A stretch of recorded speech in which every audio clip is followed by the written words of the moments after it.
Hi, everyone. This is Raquel. Hi, and this is Jennifer. Welcome to Madness Cafe. This is a feminist podcast where we talk about women's issues, politics, and health and wellness. And where those issues intersect.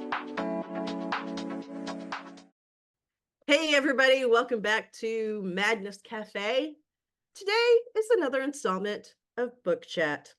And today, Jennifer and I are going to talk about Stacey Abrams' book, Our Time Is Now. Y'all, this book, so good. So good. You liked it?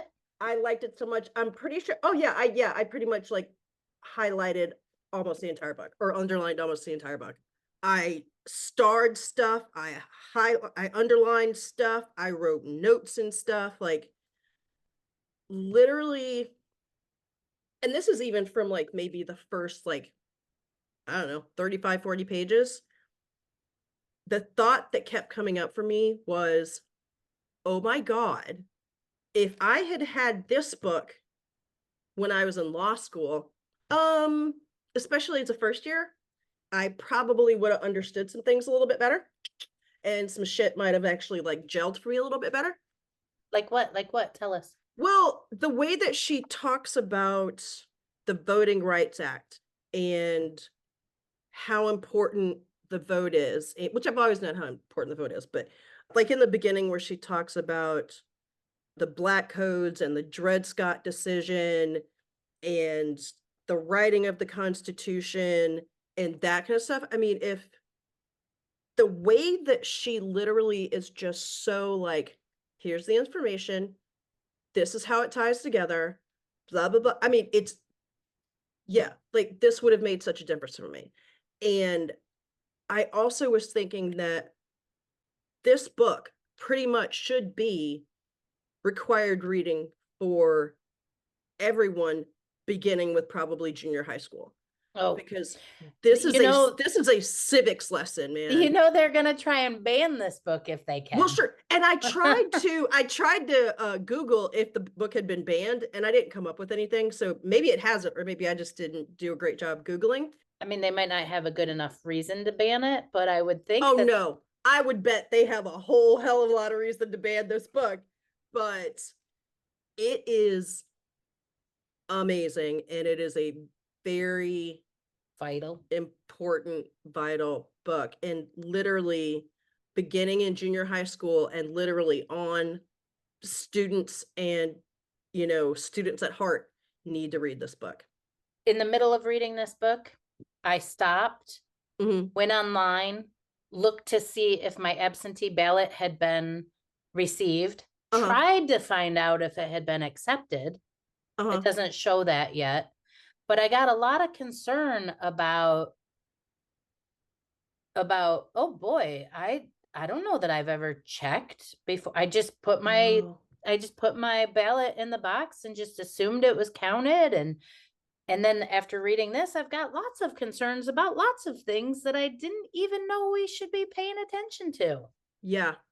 I had no idea. It opened my eyes in a way that once seen cannot be unseen. Yeah. I mean, it's one of those things where I've always known that it's important to vote. Right. But in my head, I was always thinking of it from the perspective of, I'm a Black woman. They didn't exactly give me the right to vote. It was, you know, like women and Black people had to fight, and a lot of people died for me to get the right to vote. And who knows, if we don't use it, somebody could take it away. Like, I've always said that, and people would look at me like I was nuts. And now I can say, yeah, dude, I've got proof right here. I've got proof right here that the way this shit works, that they are always trying to fuck with my vote. But on the other hand, I will say, and this is kind of a like, oh, okay, I need to admit some things, is she talks about people who, I think she calls them low propensity voters. Yeah. Like people who only vote in the presidential election. Yeah. And for years I was that person. Me too. Me too. I didn't know that there was any reason for me to vote other than that. Yeah. And honestly, because I've moved around so much, it's rare that I felt a real connection to whatever city that I live in. Because I'm always like, well, I'm probably going to move soon, so whatever. Or even within the same, like, even if I'm in the same city, I'm like, oh, I'm probably going to move to another neighborhood or whatever. So it has taken a very long time for me to get to the point where I'm like, yeah, I should also vote in the primaries.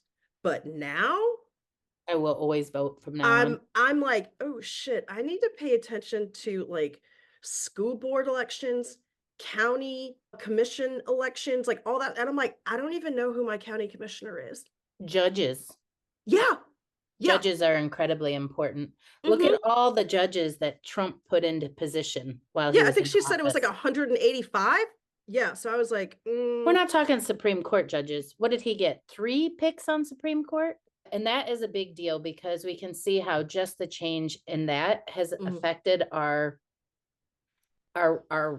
world, our laws, especially in regards to women's rights, but all sorts of other things as well. But lower courts, he also put lots of judges into place, which affects communities, but it also affects possible future appointments. It's big. On page 11 of this book, which what a good read. It's an easy read, I think. It's not like overly complicated, but it's like it does tear at the heart a little bit. In me, it brought up some of my anger issues.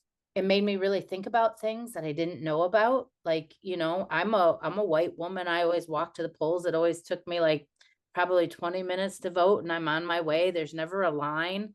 People wait in lines for 6, 8, 10 hours. hours. Yeah.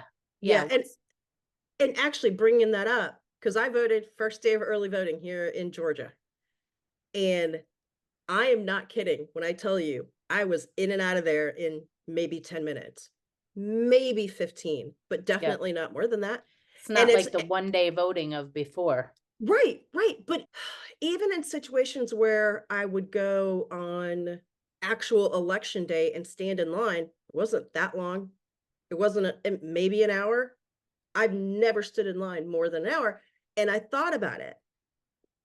It's because of where I am able to live. Of course.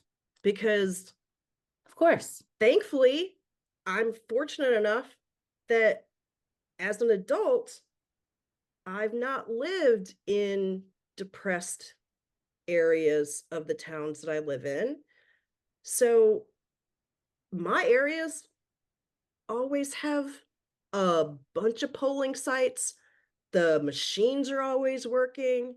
Lots of volunteers. Lots of volunteers. Yep. And, we'll just go ahead and, name the elephant in the room. A lot of white people. So it's not like they're like, oh, this is a black neighborhood. We're going to fuck with these people. No, Yep. no.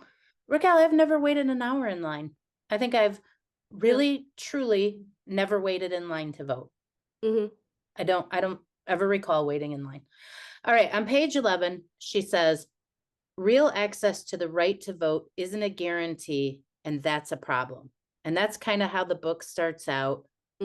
Starts talking about lots of ways where voting rights are delayed or denied, or what you're talking about, people don't vote, so they strip them right off of the voting record. They remove names without asking. Other countries, when people turn 18 or whatever their legal voting age is, they're just put automatically on. Our country's trying to take people off. Well, and targeted people. Well, but there are a few states here that it's just kind of automatic. Not very many, but what struck me is that it is so piecemeal. It is so piecemeal. Like it's so, do something different here, do something different here. And Stacey Abrams even talks about how even in Georgia, in the 159 counties, each county does it differently to some extent. Yeah. It made me really think about, in my dating past, I've dated a few gentlemen, a couple that would consider themselves libertarians. I didn't really know a lot about it. I asked a lot of questions. Obviously, in our relationships, politics did kind of get in the way. But one of the things that they always really talked about is they were like, states should decide, bring it back to the states, bring it back to the states. And I thought, okay, there's some logic in that. But after reading this book, I'm thinking, every time we take a law and we bring it back to the states, it becomes so piecemeal. Piecemeal like the voting, piecemeal like what state can you have an abortion in? What state where can you even get medical care? Like I don't know about this bring it to the states thing. Well, I'm starting to think we need more of a national level on. Well, here's the thing though, too, is that states' rights, that's a dog whistle. Because the whole thing about during slavery, oh, is slavery okay here? Is slavery okay there? They're like, oh, let the states decide. It's a dog whistle. So you're saying libertarians are for slavery? Some of them probably. Yeah. I mean, maybe, but literally, and I wrote that actually, because remember I said I wrote a lot of shit in this book. Yeah. Right here, again, on page 11, she writes, but each of these amendments contained a loophole for suppression. She's talking about 15th Amendment, 19th Amendment, and 26th Amendment, which, broaden who could vote. I'll start over, but each of those amendments contained a loophole for suppression, leaving implementation to the states, particularly the ones most hostile to inclusion. Even now, in today's political climate, when you hear somebody say states' rights, more than likely, or leave it up to the states. Nah, bro. You've got an ulterior motive, and you think I don't know what you're talking about. That's a fucking dog whistle. I know what you're talking about. It makes me very nervous when people talk about states' rights. Yeah, I didn't know that until reading this book. And I thought, okay, maybe it does make a lot of sense that people in their counties, etc., make the laws that suit the people. But then when you look at the way that that really turns out, no, because voter suppression, anti-abortion, I mean, it just doesn't seem to be working out. And who do we have now? The dude trying to tell us he doesn't want women to cross state lines. Is that going to be up to the states whether women can travel? That is some Gilead shit right there. And I know some people are annoyed that people keep referring back to Handmaid's Tale. You know what? Shut the fuck up. No. Just shut the fuck up. It's a good show for a reason. Right. And people need to understand that when Margaret Atwood wrote that book, she was referring to shit that was already happening. So people who are like, Handmaid's Tale, why are you bringing it up? Kiss my ass. It's relevant. It's actually very relevant. Yeah.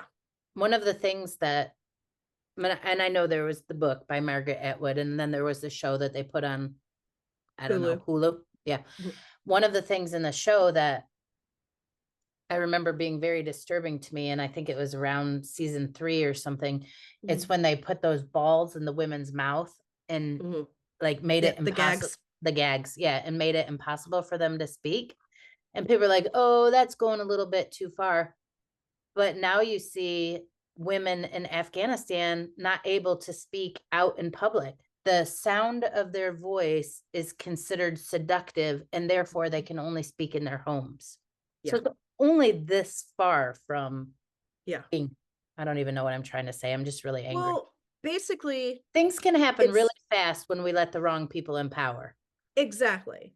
And that's the point, is that the right to vote is incredibly powerful. If it weren't, they wouldn't be trying so hard to suppress it and to keep it away from certain people. Right. And I want anyone who has ever thought that their vote didn't matter, or that nothing would come from them protesting or raising a question or challenging an issue, read this book, because if reading this book doesn't change your mind, then there's honestly probably no hope for you to ever believe that your vote matters. It really is a good book, and it's a good discussion because I think growing up, idealistically, I knew that people could vote at 18. I thought everybody had a right to vote. There was no real problem with that. I had no idea that names were removed from voter rolls. I had no idea that you could show up to vote and find out you're not on the list. I had no idea that my absentee ballot could be thrown away because my signature doesn't match. I never thought about signing my name precisely. I never thought about the fact that the provisional ballots could be thrown away. Many people thinking they're voting and their vote still doesn't count, and specifically in certain areas. Yeah, I remember during COVID when we were all getting ready to vote, and more often than not, I've voted in person. Same. But I remember because of COVID, I was a little hesitant about voting in person. And so I did the absentee ballot. I remember there being so much press and information about, make sure you do this, make sure you do that, make sure blah, blah, blah. And I mean, to the point, and maybe I'm just really susceptible to it because I'm a little bit type A, but I was like, oh my God, I've got to do this right. I was very keen on, I got to do this and I have to make sure the signature looks right. And, So you knew all that. But in my head, I was like, okay, this is because it's COVID and more people are using it. It didn't occur to me that they're trying to suppress your vote. Well, yeah, I didn't think about it in a larger context. I didn't think about it in the historical significance and all of that. And I do remember that there was some kind of code on it so that I could track it. And I remember checking, okay, they've received my vote. They've accepted my vote. Okay, like I literally remember, okay, my vote has been counted. It's good. Yeah. And you can still do that. I think those ballots actually get counted or accepted on election day. Like I don't think they do that ahead of time. So interestingly enough, there's some statistics about this, specifically about rejected absentee ballots. Arizona has the top. They had 10,769 rejected ballots. Florida had, I guess they weren't the top. Florida had 21,973 rejected ballots. Georgia had 13,677 and Ohio had 10,189. So she writes, absentee ballots are intended to make it easier to vote, but as is made clear with signature mismatches, and by the way, no one's trained to read signatures, a vote can still be denied by rejecting the ballot itself. In states with problems with voter suppression, the high rate of rejections of otherwise eligible voters is a strong indicator of voters being wrongfully denied their rights. And again, the top culprit was Florida, followed by Georgia. Yay. And Arizona and Ohio bringing up the bottom of the top ones. Yeah. And one thing that she brings up in there that you just touched on about people not being trained in signatures, specifically the poll workers, the people who are judging whether a signature is a mismatch, they're not trained in this. Right. And counties, for the most part, most counties don't even have so if somebody's like, oh, well, then just train them on how to do that. Okay, A, that's not going to be a quick process. B, most of these counties aren't getting the resources to train people. I mean, they're already having to, move heaven and earth to get poll workers. Right. Yeah, that mismatch crap is just ridiculous. And then Stacey brings up in the book that there's so many things that can affect your signature. Injury, Age. or My mom's hand was like shaky, yeah, shaky, shaky. yeah, illness, whether or not you're nervous or Not thinking about it. Like sometimes mhm, I sign Jennifer, sometimes I just sign my initials. mhm, mhm. Like not, I didn't know that that was important to make sure my signature looks like my signature. Yeah, the I only mean, reason I knew it for during COVID is because there was so much information about making sure, and I was so nervous. in Georgia, and probably because of Stacey Abrams, Yeah, yeah. because I don't recall ever hearing anything about that. Oh, yeah, that makes sense then. Yeah. Because she worked her fucking ass off to make sure that people knew. Yeah. She and a lot of other people. Right, right. I Yeah, mean, she has an amazing team of people right. She who and a lot of have other worked with people. her. Right. There's so much in this book that resonated with me that I almost feel like I don't know where to start. Do you know what I mean? Yeah, I think we could start with, well, we started with the voter suppression, which we know is a huge problem. Mhm. But one of the things that I really loved about the book is chapter 5 talks about Mhm. taking our power back. And she Mhm. starts to outline what actually can be done. And I think that's what I love so much about this book. Mhm. At first, she really outlines the problem. This is what's Mhm. happening. This is why it's happening. Maybe we don't have enough information out there. Read the book. But then she goes into a really, really fantastic plan Mhm. about, okay, how do we stop this? Where do we move forward? What do Yep. we do? And one of the things we've already kind of hit on is let's take this at the federal level, not putting it in the state's hands. Yeah. Yeah. I you know what, that's one thing that I noted when reading the book too, was that I was like, it's one thing to point out a problem and to point all the things that are wrong, but it's a totally different thing to then also provide ways to combat that problem. And she's very specific about it. She's very clear She about it. even outlines the bills that have been proposed and mostly shot down Mhm. on how to fix this problem. She even Right. outlines where to go. Right.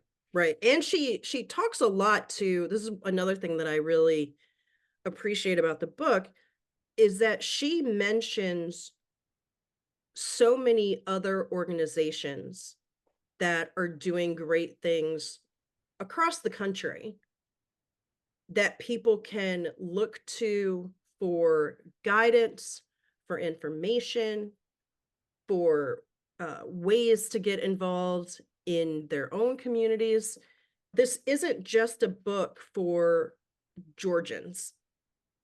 This is a book that Oh no, applies to everyone.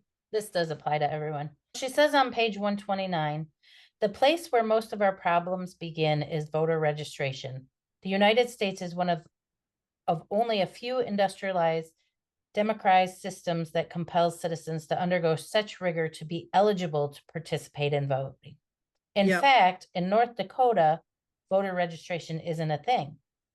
Already, 17 states plus DC offer some form of automatic registration. Mhm.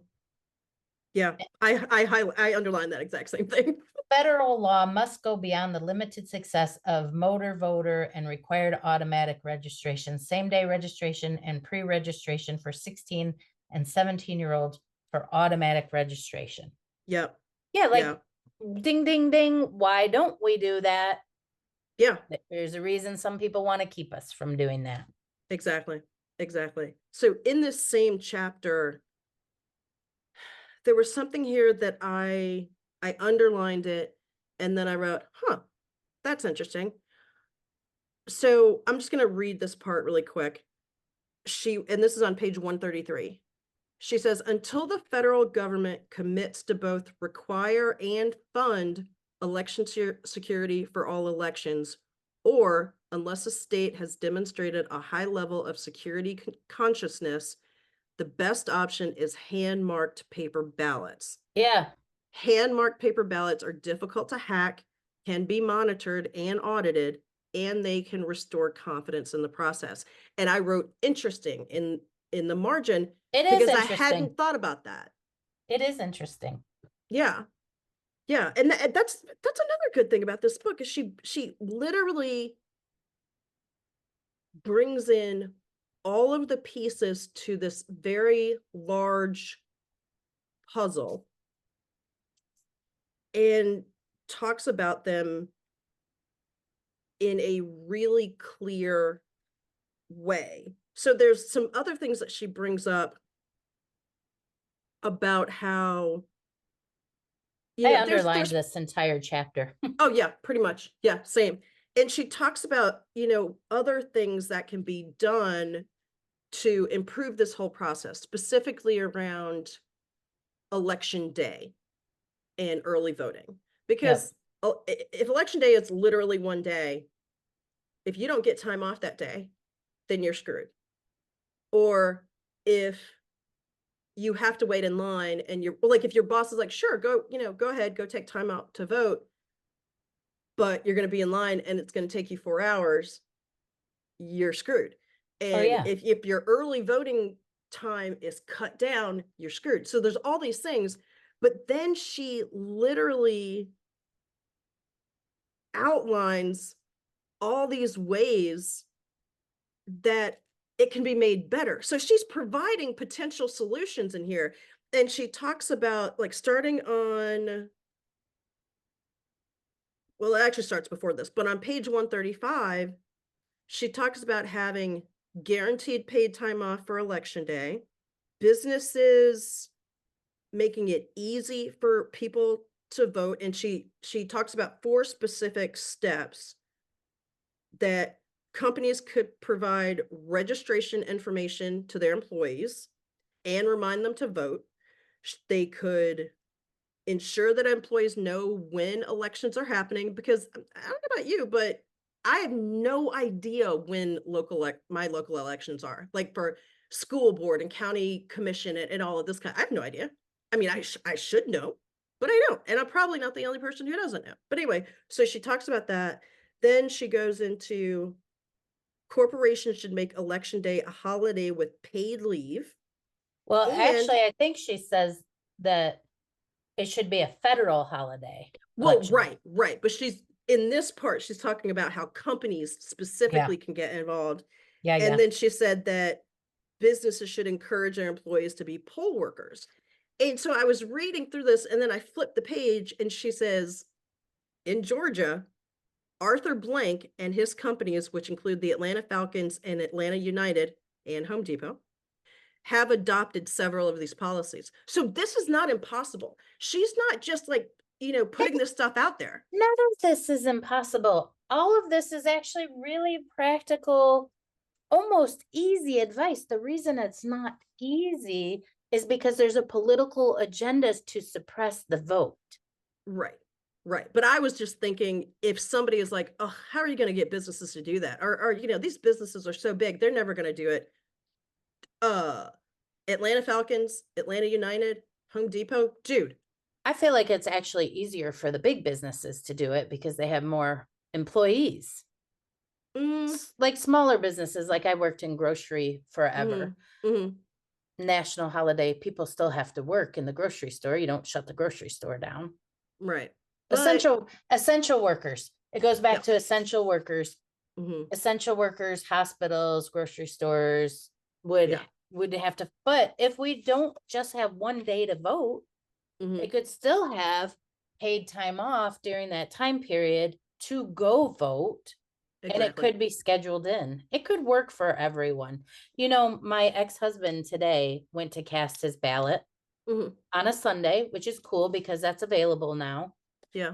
But he went to his polling location and he called me. He was really nervous. He's like, this doesn't look right. I'm feeling nervous. And I said, well, listen, I'm reading a book about this.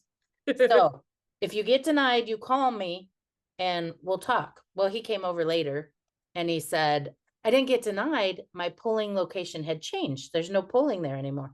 And I was like, that is one of the tricks to change your polling location so you don't have time to go vote. Yeah. One of And the I reasons bet you they probably didn't put any information he out had no letting idea. people know. He had no idea. And he said it wasn't in his normal neighborhood like it used to be. It was quite a bit a ways out of the norm, in a location, not to call shade to anyone, but it is a little bit seedier. Yeah. And I was like, oh, they were trying to suppress your vote. It's Yeah, really and I interesting. wonder how many people in his neighborhood who used to be able to just walk to the polling place, now they're No, like, I this can't walk that far. Or if they're like, I'm not going to that place by myself, like you said, it looks a little seedy. I don't feel safe. this was at least 10 miles removed from where it was before. Yeah, in a totally different area that's not even in the area that they all live in. Yeah, totally Whoa. changed. So in here it says on page 137, if you or someone you know has been a victim of voter suppression, do not keep it to yourself or assume that it's a one-off problem. I underlined the same thing. Or worse, do not blame yourself. Know that voter suppression is designed to look like user error. And that's, I really believe that's what my ex-husband thought. He's like, I Yeah. went to the wrong place. And I'm like, oh, no, no, no. I learned from this book. I mean, this book. Yeah. That, Thanks, oh, no, Stacey. no. Yeah, it is designed to look like user error. Despite the complicated rules and the arcane provisions, voters who are denied their rights often believe they did something wrong. As the mantra goes, if you see something, say something. And then she has contact organizations like the American Civil Liberties Union, the Lawyers Committee for Civil Rights Under Law, the NAACP, Legal Defense and Educational Fund, Voto Latino, Asian Americans Advancing Justice, National Association of Latino Elected and Appointed Officials, Fair Fight, and Do So While It's Happening.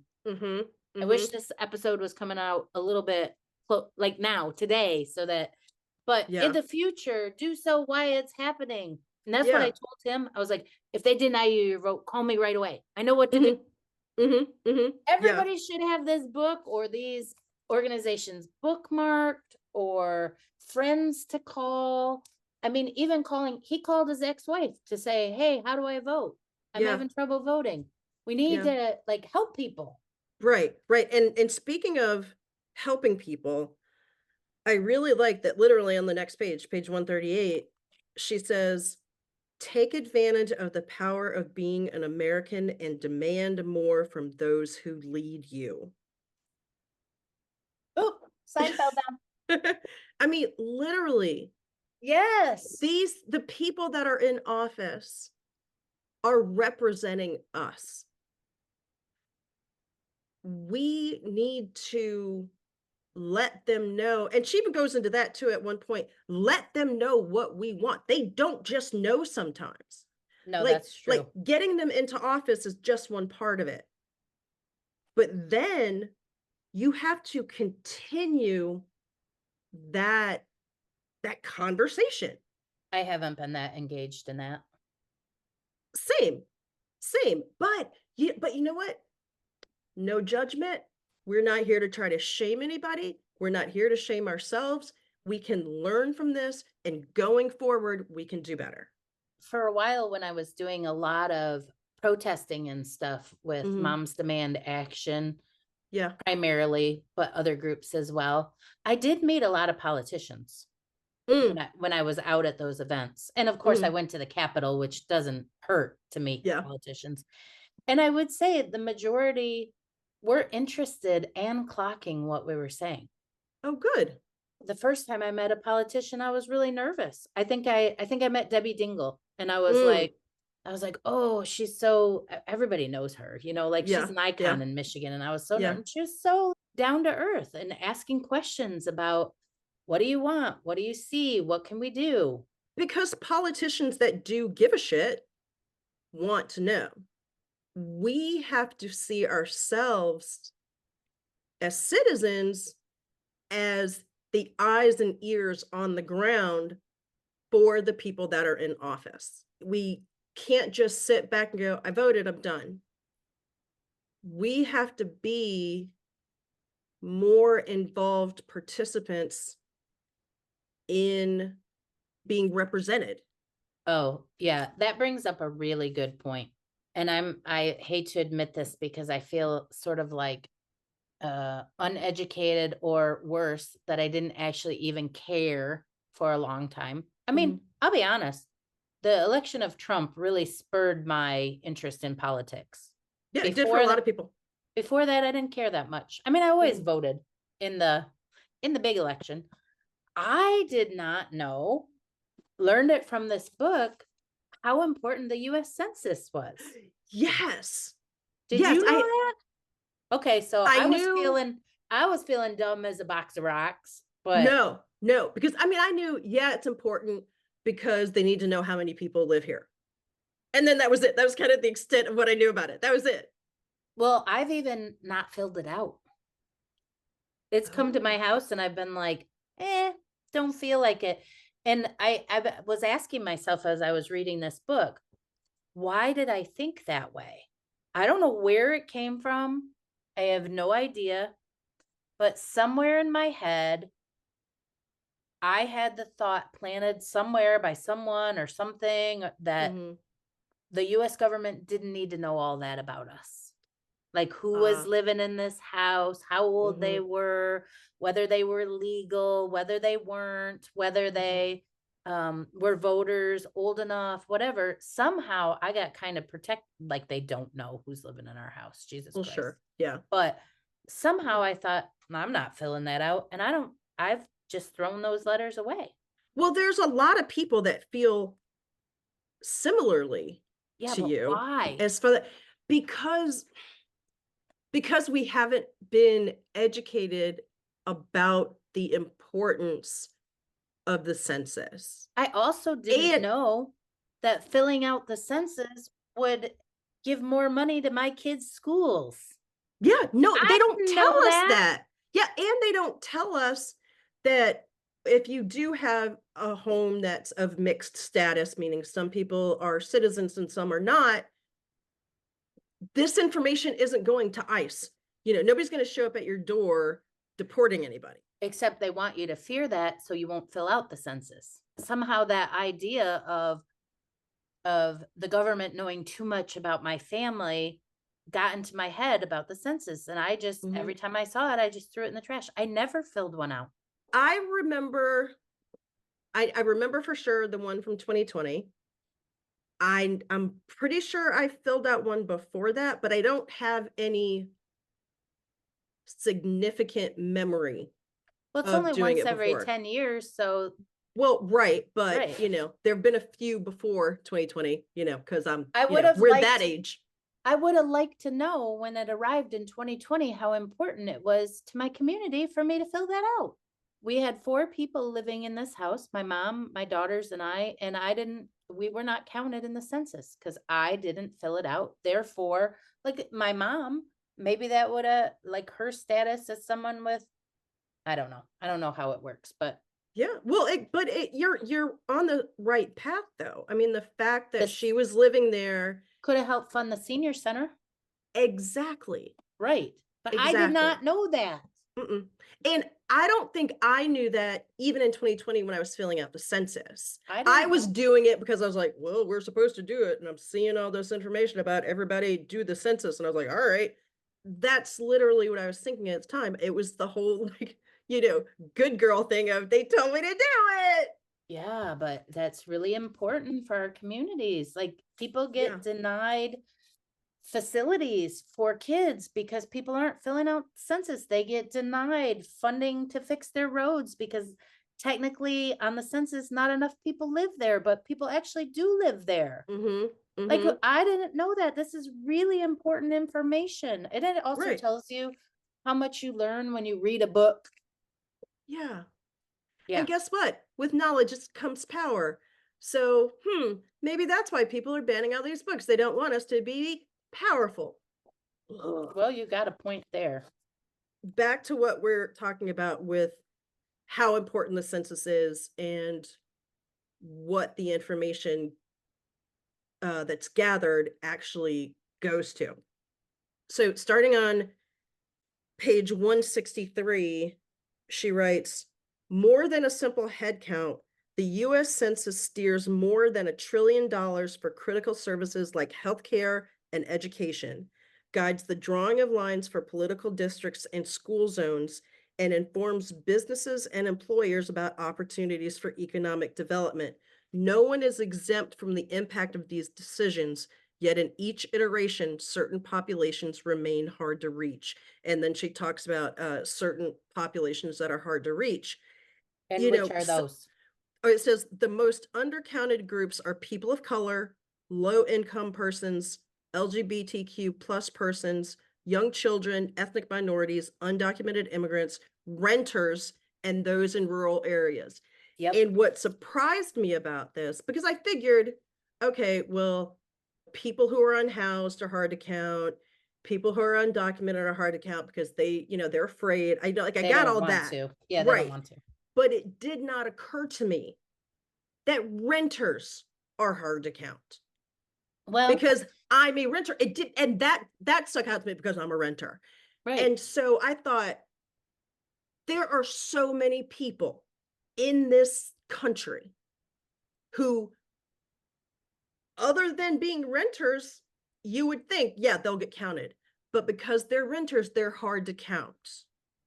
Because And they live when in you rent, concentrated areas. yeah, when you rent, you move more frequently generally because Yeah. eventually your rent gets, bumped up to the point where you're like, that's not going to happen anymore. So you have to find somewhere else to go. Yeah. And we all know that getting mail forwarded sometimes can be a giant pain in the ass. And Yep. sometimes it doesn't work. So that really hit me. I was like, I had no idea.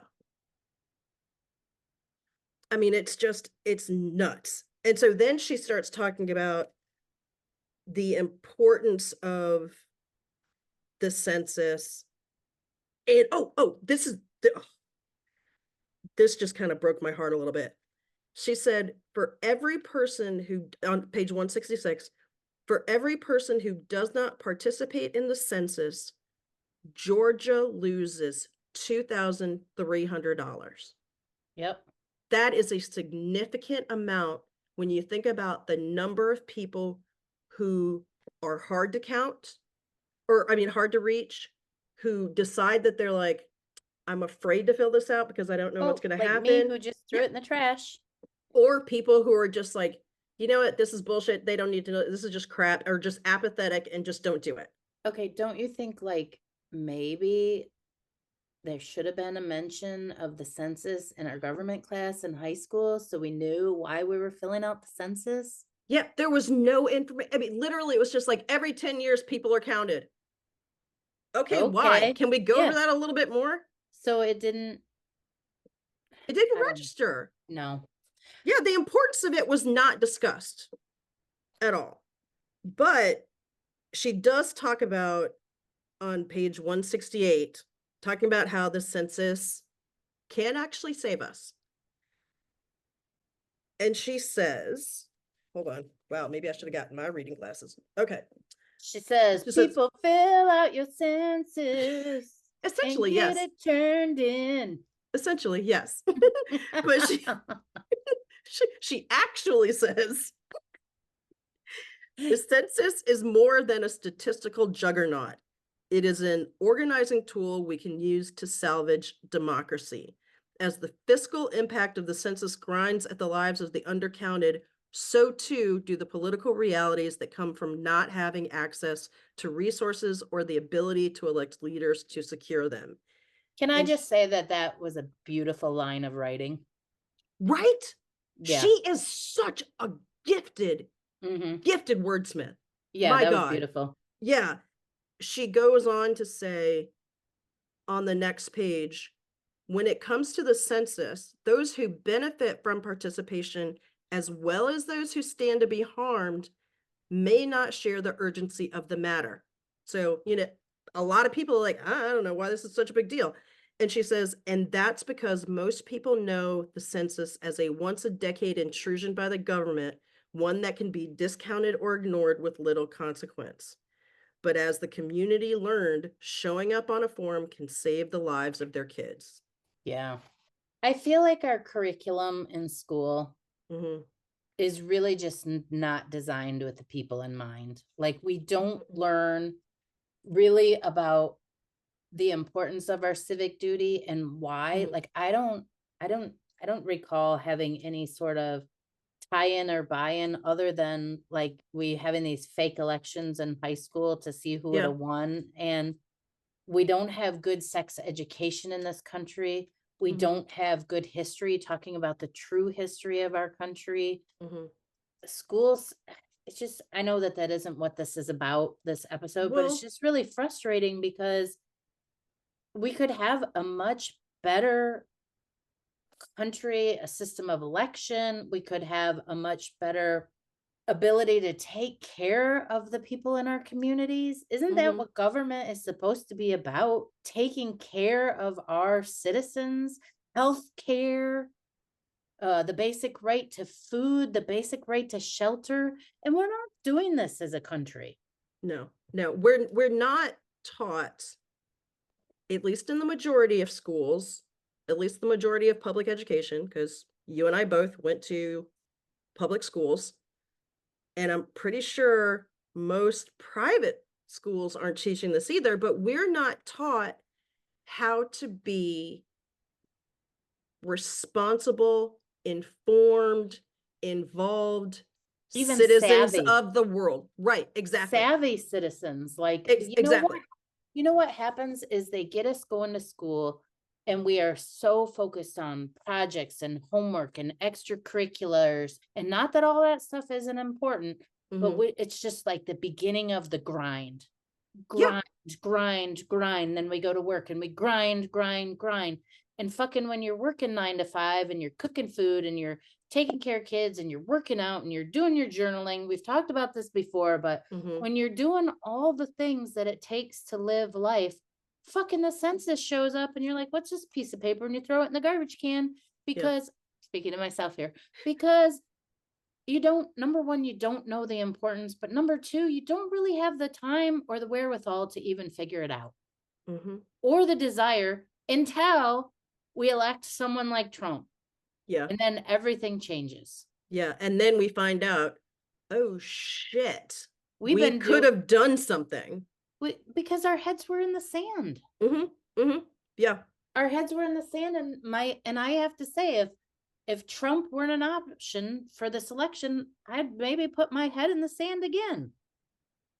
mm, Maybe not. Maybe not, because I've learned a mm, lot. We've done a lot of work. We've read a lot of books. We've maybe not, but what I'm saying is the lure of life. Like yeah, we're getting ready to go through the holidays, and like the lure of what's next on our plate, what do we got to yeah, do, what comes, it yeah. just keeps us from.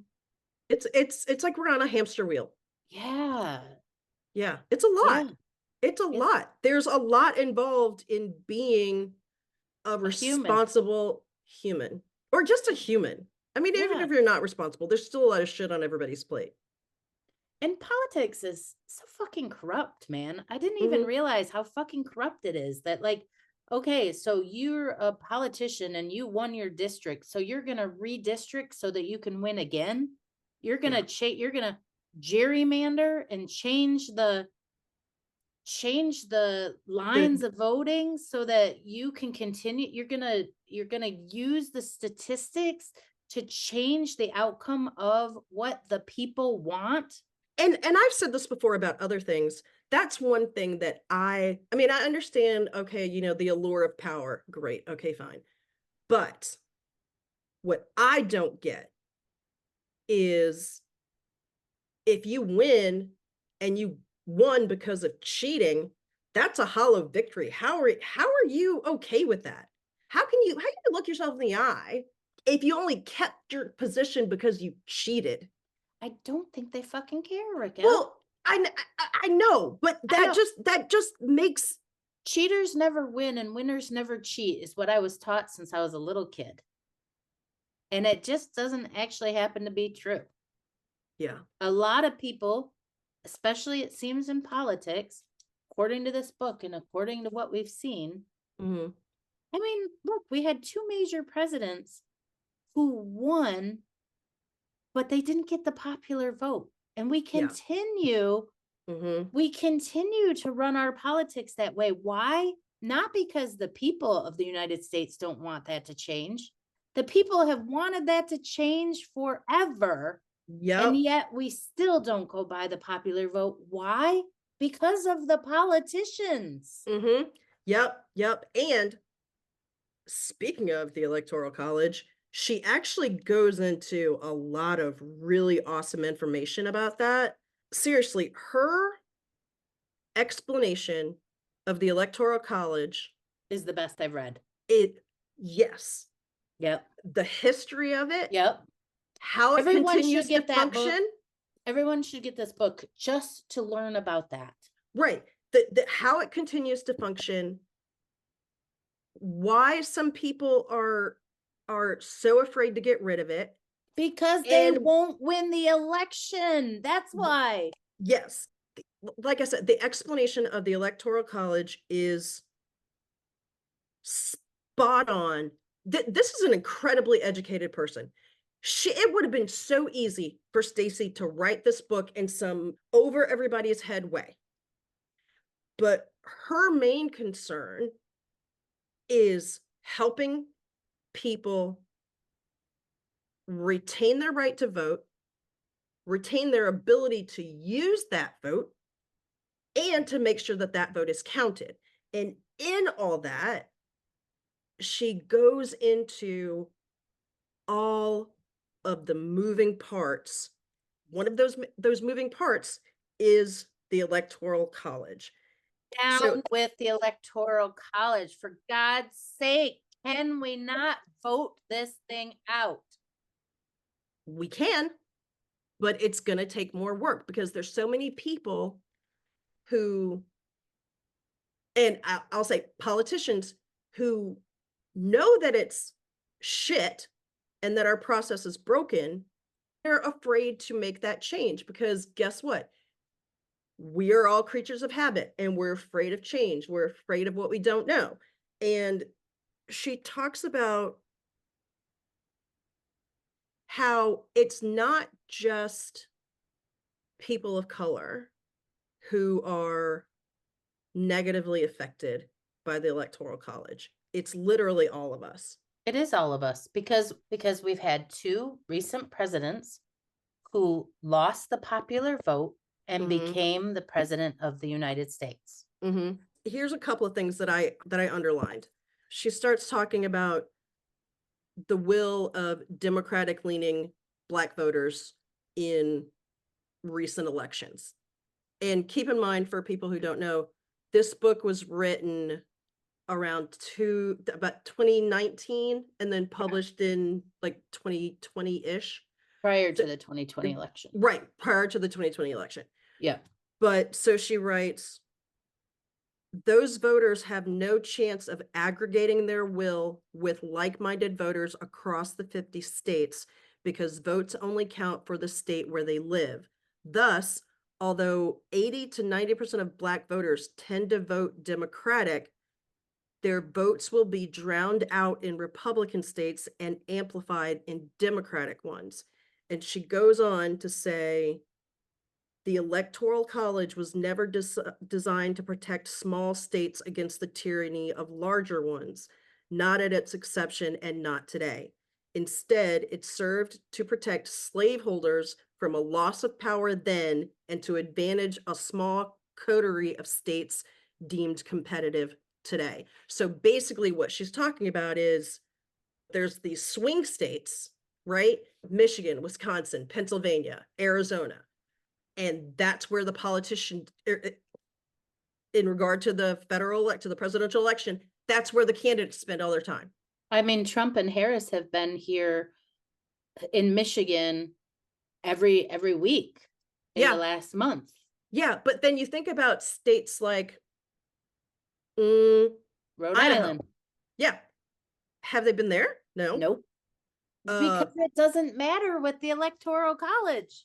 Guess what, people? It's not just, and yes, because the Electoral College, we've had two presidents who won the popular vote and didn't win, quote unquote, win the election. Yeah. But also, you're not getting the attention of the presidential candidates in your actual state. No, they And must you're know not that. getting the funds. Yeah, yeah, they must know. Yeah, And, leaning back to the census, you're also probably not getting the funds that your state needs. And because you're not a swing state, the national convention for your party is not sending money to your state's candidates for their no, they're not. elections. No, they're So not. they don't have the so if you've got one candidate who's, Mr. Moneybags and can spend all the money in the world to beef up his election, but you don't have that kind of, clout or accessibility, you're going to think or hope that your national convention is going to help you by spending money in your election to help you Right. win. But no. And then she says, amending the US Constitution is the cleanest way to eliminate the antiquated system. And she goes on to say, I propose that Congress should authorize the National Popular Vote Interstate Compact, settling any concern about whether it would be constitutional. By doing so, voters will finally have the ability to vote directly for president without hoping the rest of their state agrees. Exactly. Yeah, it's beautiful. Yeah. I really love that part of the book because, Mhm. well, that whole intersection where she says, here are some really well thought out solutions. Mhm. And Mhm. wouldn't it be wonderful if we started implementing some of those well thought out solutions? Basically, to your point, by putting that information in here, she's giving people an idea of, okay, what can I do? Roadmap. Yeah, what can I do? Here's information. And then she also breaks it down in other ways too. I think it would be so easy for somebody to read this book and feel completely like, or at least at the beginning of the book, going, oh my God, what can I do? How can I fix this? Is this just inevitable that this is always going to be shit? No, no. There are people who are putting in the work, putting forth the organizations, and thinking through solutions and working with each other to make it possible for all of us to have some part in fixing this broken system. That is huge. Well That done, is Stacey huge. Abrams. Well done. So well done. You're a So well done. hero. She really is. And this is another kind of confession. I mean, I live here in Atlanta and I've lived here for a very, very long time.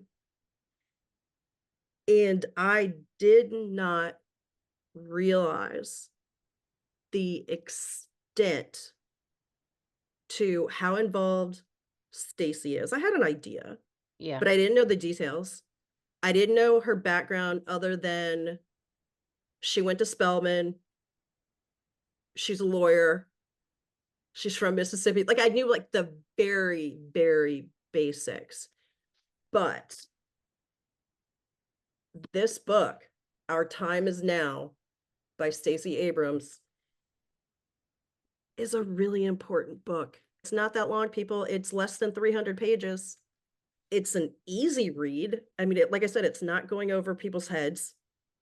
It's breaking stuff down so that you can understand what she's talking about and how everything fits together. So you understand how our government works and where your place in it at least should be. When people aren't suppressing you being able to be part of the system, Yeah. she goes into it. And I'm so glad that you put this book on our list of topics for the show because this is a really important book. Well, the reason I did that, Raquel, the reason I picked this book is because I want to understand more. Mm-hmm. I don't understand.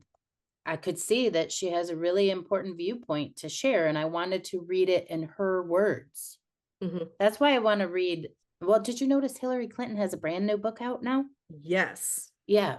So I want to read her words in writing because we see all this stuff in the media about who these people are.